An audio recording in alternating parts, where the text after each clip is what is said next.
बिस्मिल्लाहिर्रहमानिर्रहीम। अस्सलाम वालेकुम। Welcome to my YouTube channel do the cooking.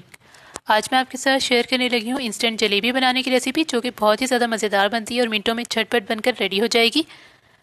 और आपने वीडियो को कंप्लीट देखना है, बहुत सारे मैं आपको सीक्रेट्स बताने वाली हूँ। और अगर आप मेरे चैनल डू दी कुकिंग पर नए हैं तो चैनल को सब्सक्राइब कर लीजिए और अपने बेल के बटन को प्रेस कीजिए, ताकि मेरी हर नई आने वाली वीडियो नोटिफिकेशन सबसे पहले आप तक पहुँच सके। तो सबसे पहले हम बनाएंगे शुगर सिरप। तो इसके लिए हम यहाँ पर लेंगे 2 कप चीनी। अब इसमें हम डालेंगे 1 कप पानी और साथ में हम इसमें डाल देंगे इलायची। 3 अदद हमने इलायची ले ली थी। इलायची को हमने जो है वो थोड़ा सा पीस कर जो है वो इस तरह से जो है वो खोल लिया था। तो इस तरह से इसके बीज जो है वो बाहर आ जाएंगे और इलायची की खुशबू जो है वो इसमें हो जाएगी। तो इस तरह से आपने इलायची को थोड़ा सा खोल के डालना है। फ्लेम को मैंने ऑन कर दिया है ताकि इसकी चीनी जो है वो सारी पिघल जाए। फिर मैं आपको आगे बताती हूँ कि आपने क्या करना है। तो यहाँ पर देखिए शुगर जो है वो मेल्ट हो जाएगी जब तक हमने इसको पकाना है। ये देखिए यहाँ पर शुगर मेल्ट हो चुकी है।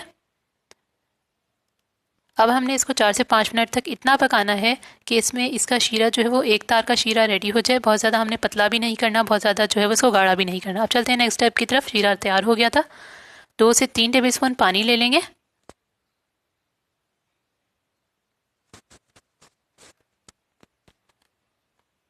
और अब इसके अंदर हम डालेंगे इंस्टेंट ईस्ट। ये मैंने रोसमोर की ली है, आप कोई भी ले सकते हैं। 1 टीस्पून इंस्टेंट ईस्ट ले ली है और इसको जो है वो इसमें शामिल कर देंगे और इसको अच्छे से मिक्स करेंगे। साथ में हम इसके अंदर डालेंगे 1 टीस्पून चीनी और ये सब डाल के हम इसको अच्छे से मिक्स करेंगे और 10 से 15 मिनट के लिए इसको ढक कर रख देंगे, जब तक कि ये सही से राइस ना हो जाए। और जब ये राइस हो जाएगी, इस 15 मिनट के बाद हम इसमें डालेंगे 1 कप मैदा। 1 टेबल स्पून हम इसके अंदर डालेंगे बेसन और साथ में हम इसमें 1 टेबल स्पून जो है वो घी डालेंगे। ऑयल से जो है वो अच्छी खुशबू नहीं होती, घी से जो है वो जलेबियों के अंदर बहुत अच्छी खुशबू होती है। 1 टीस्पून हम इसमें ऑरेंज फूड कलर डाल देंगे। आप चाहें तो येलो भी डाल सकते हैं और चाहे तो कोई भी कलर ना डालें। ये सब इंग्रेडिएंट्स डालने के बाद हमने जो है वो इसमें थोड़ा थोड़ा करके पानी शामिल करना है, उसको मिक्स करके देखना है। और मैं आपको बताती हूँ कि आपने इसका मिक्सचर जो है वो कैसा रेडी करना है। इसका मिक्सचर बहुत ज़्यादा सख्त भी नहीं होना चाहिए, बहुत ज़्यादा पतला भी नहीं होना चाहिए, यानी कि नॉर्मल होना चाहिए, फ्लोई होना चाहिए, यानी कि अच्छे से फ्लो हो रहा हो। मैं आपको दिखाती हूँ, देखें अभी ये काफ़ी जो है वो सख्त है। अभी हम इसमें थोड़ा सा और पानी शामिल करेंगे और इस मिक्सचर को जो है वो आपने अच्छे से शामिल करना है। अगर आपसे जो है वो इस तरीके से मिक्स नहीं हो रहा तो आप जो है वो हाथों से जो है वो इसको अच्छे से जो है वो मिक्स कर लें, जैसे दुकान वाले जो है वो जो कमर्शियल जलेबियाँ बनाते हैं वो इस तरीके से जो है वो इसको मिक्स करते हैं। तो ये देखिए इसके अंदर कोई भी गुठली बाकी नहीं रहती अगर आप घर पर काम कर रहे हैं और हाथों से इसको जो है वो मिक्स करते हैं। तो ये देखिए अभी जो है वो हम इसको थोड़ा सा और मिक्स करेंगे अच्छे से। ये देखिए मिक्सचर इस तरीके से रनी होना चाहिए, तो हम इसको थोड़ा सा और मिक्स करते हैं। ये देखें अब मैं आपको दिखाती हूँ कि मिक्सचर कितना अच्छा स्मूथ हो गया है। हमने इसको इतना मिक्स किया है कि इस तरीके से स्मूथ हो गया, इस तरह से रनी भी है, बहुत ज़्यादा सख्त भी नहीं है, बहुत ज़्यादा पतला भी नहीं है। इस तरह से जो है वो इसकी कंसिस्टेंसी होनी चाहिए। तो यहाँ पर ये मिक्सचर रेडी है। अब यहाँ पर जो है वो हम इसको जो है वो एक हमने प्लास्टिक का जो है वो बैग ले लिया है, पाइपिंग बैग ले लिया है हमने। इसको जो है वो इस तरीके से एक जग पर जो है वो चढ़ा लिया है और इसको इसके अंदर जो है वो सारा मिक्सचर जो है वो पोर कर देंगे और इसके बाद जो है इसको इस तरीके से उतारेंगे। और इस तरह से इसको उतारने के बाद जो है वो हमने इसको पीछे से जो है वो बंद कर देना है। बहुत सारे लोगों से ये चीज़ जो है वो हैंडल नहीं होती है, तो इसको जो है वो आप इस स्टेप को गौर से देखिएगा कि हमने इसको कैसे करना है। ये देखें इसको जो है यहाँ से बंद कर देंगे। बंद करने के बाद जो है वो इसका आगे से जो मिक्सचर आगे पहुँच गया है इसको हमने थोड़ा सा पीछे कर लेना है, इस तरीके से करके दबाकर।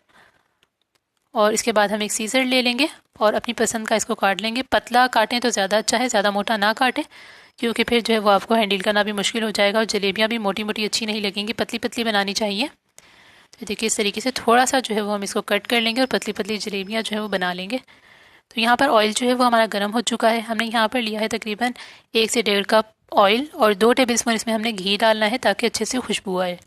और चाहे तो आप जो है वो सिर्फ घी में भी जो है वो इसको फ्राई कर सकते हैं। तो अब यहाँ पर हम जलेबियों को फ्राई करेंगे जब ऑयल अच्छे से गर्म हो जाएगा। ये देखें ऑयल अच्छे से गर्म हो गया है। इतना गर्म नहीं होना चाहिए कि बहुत ज़्यादा धुआं निकले, यानी कि बहुत गर्म होना चाहिए, बहुत ज़्यादा गर्म नहीं होना चाहिए जिससे धुआं निकले। देखिए इतना गर्म होना चाहिए कि जलेबियाँ बनकर आसानी से ऊपर आ सकें। देखें जैसे ही हम जलेबी डाल रहे हैं फ़ौरन से वो बनकर ऊपर आ जाती है। तो इसी तरह का जो है वो हमें गर्म ऑयल चाहिए। अगर आप ठंडे ऑयल में जलेबियाँ डालेंगे तो जलेबियाँ जो है वो बैठ जाएंगी और वो सही से जो है वो पकेंगी भी नहीं, और फिर वो जो है वो बाद में शीरा भी नहीं पिएंगी। तो क्रिस्पी जलेबी बनाने का यही राज है कि आपने जो है वो ऑयल को सही वाला गर्म करना है। तो ये वो बातें हैं जिनका जो है वो आपको ध्यान रखना ज़रूरी है। अगर आप इन बातों का ध्यान नहीं रखेंगे फ्लेम वगैरह का, तो आपकी जलेबियाँ जो है वो अच्छी नहीं बनेंगी। तो शीरा जो है वो गर्म नहीं होना चाहिए, यानी कि बहुत ज़्यादा हॉट नहीं होना चाहिए, बल्कि नॉर्मल वाला गर्म होना चाहिए, हल्का। और यहाँ पर गरम गरम जलेबियाँ हमने इसमें डालनी है। ये देखें, जैसे ही इसको उतारेंगे इस तरह से झाड़ेंगे और इसके अंदर शीरे में डाल देंगे।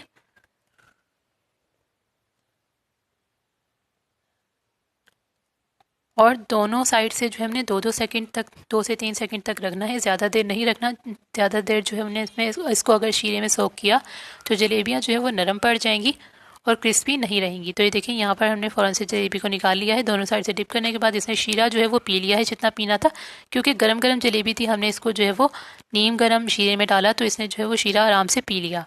शीरा भी जो है वो बहुत गर्म नहीं होना चाहिए। तो यहाँ पे इसी तरीके से हम सारी जलेबी को निकाल लेंगे शीरे से। तो अगर आप भी इन बातों का ध्यान रखें जिनको मैंने आपको बताया है, तो आपकी जलेबियाँ भी जो है वो बहुत ही ज़्यादा अच्छी बनेंगी। आप घर पर आसानी के साथ जो है जलेबियाँ बना लेंगे।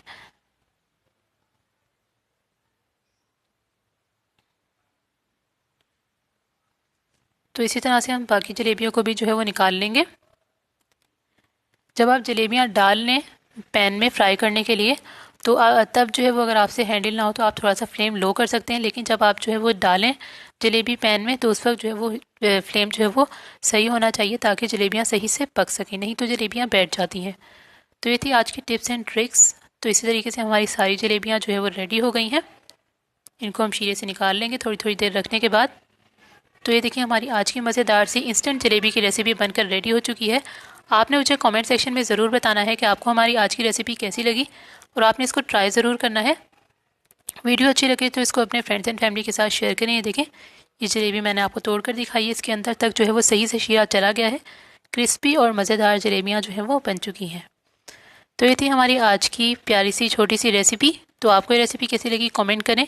वीडियो अच्छी लगे तो लाइक करें, शेयर करें। चैनल पर नए हैं तो डू दी कुकिंग चैनल को सब्सक्राइब कर लीजिए। इसके अलावा फेसबुक और इंस्टाग्राम पर भी हमें फॉलो कर सकते हैं। तो मिलेंगे नेक्स्ट वीडियो में एक नई रेसिपी के साथ। तब तक के लिए मुझे दुआ में याद रखिएगा। अल्लाह हाफिज़।